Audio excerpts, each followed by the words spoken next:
Então, dando continuidade, a seção 12.5 é basicamente uma série de exemplos aí que focam no conceito aí de equilíbrio estático. Então, essa seção aí, ela se propõe a resolver aí alguns exemplos que envolvem, né, o equilíbrio estático. Então, visto que as forças atuam no plano XY, conforme a gente já particularizou nossos exemplos aí, as equações de equilíbrio de força, elas se resumem, como a gente já viu, ao fato da força resultante em x ser igual a zero, a força resultante em y ser igual a zero e o torque resultante em z ser igual a zero. Esse aqui é um caso particular onde, né, as forças atuam no plano XY. Vale enfatizar aqui que esse torque resultante na direção z aqui igual a zero é o torque resultante em relação a qualquer eixo que seja aí paralelo ao eixo z, certo? Então eu vou aqui nesse caso fazer simplesmente o teste 12.2 e depois eu vou fazer outros problemas do capítulo, se não aqueles que estão expostos na seção 12.5. Então eu vou enfatizar outros problemas em vez de ficar focado nos problemas resolvidos, né, nos exemplos resolvidos da seção 12.5. Na seção 12.5 eu vou simplesmente fazer aqui o teste 2, o 12.2. Então vamos lá. Então, teste 2. A figura mostra uma vista de cima de uma barra uniforme em equilíbrio estático. Pergunta A. É possível determinar o módulo das forças desconhecidas F1 e F2? Então, F1 aqui ele não dá, e o F2 aqui ele não dá. Equilibrando somente as forças. B. Se você está interessado em determinar o módulo da F2, usando uma equação de equilíbrio de torques, onde deve colocar o eixo de rotação para eliminar F1 da equação? C. Se o módulo de F2 é 65 N, qual é o módulo de F1? Bom, a primeira pergunta. Como é que eu posso determinar o F1 e o F2 simplesmente fazendo uso da somatória das forças? As forças todas, vamos supor aqui que a gente tem um sistema de coordenadas XY, todas elas estão apontando na direção Y, tá certo?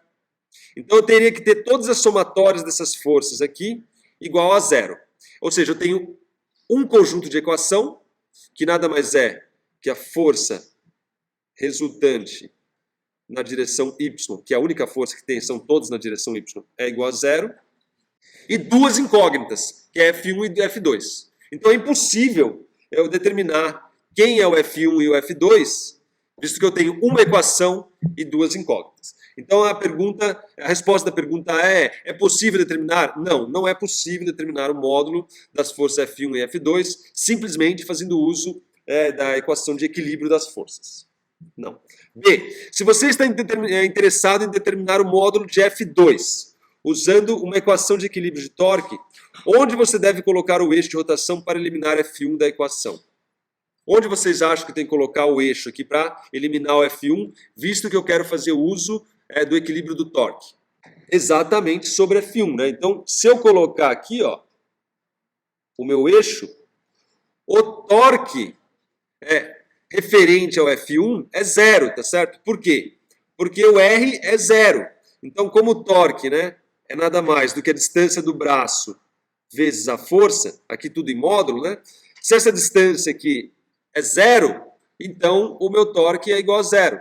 E aí eu consigo, então, supondo que minha posição é logo acima aqui de F1, né, exatamente onde, no sentido, né, no eixo onde F1 aplica, a gente tem o torque de F1 igual a zero.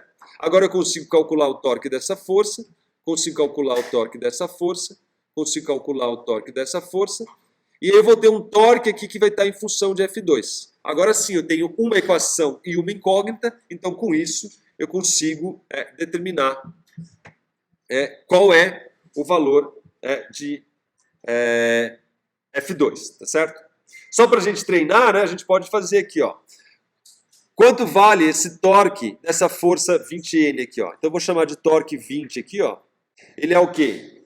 É o módulo da força 20 vezes a distância. Quanto vale a distância? Se eu coloquei o eixo aqui, vale 2D mais 4D, 6D. E esse torque está fazendo esse objeto rodar no sentido horário, então é um torque negativo. O torque dessa força 10, quanto vale? Vale o módulo da força, a distância do eixo. Veja que é tudo perpendicular ao R, né? O meu R está aqui, ó, a distância está aqui. E a força perpendicular ao deslocamento, ó, esse braço, né? Então, por isso que não tem seno do ângulo entre eles, porque é um seno de 90. Então, o seno de 90 é igual a 1. Eu simplesmente estou ocultando aqui o ângulo entre as forças e os braços. Então, no caso do torque 10 aqui, eu tenho o módulo 10, a distância é 2D. O torque é um torque que faz esse objeto rodar no sentido anti-horário, é um torque positivo. O torque da força 30 é igual ao módulo da força, que é 30, vezes o braço, que é D. E esse torque que está fazendo esse objeto rodar no sentido horário, tá certo? Então é um torque negativo. E o torque do 2, que é o meu F2 aqui, vou chamar de 2 porque é o F2, ele nada mais é do que o módulo da força, F2, vezes a distância ali é 2D. E esse torque aqui é um torque positivo, né? Porque faz esse objeto rodar no sentido horário. Desculpa, anti-horário, por isso que é positivo. Pronto.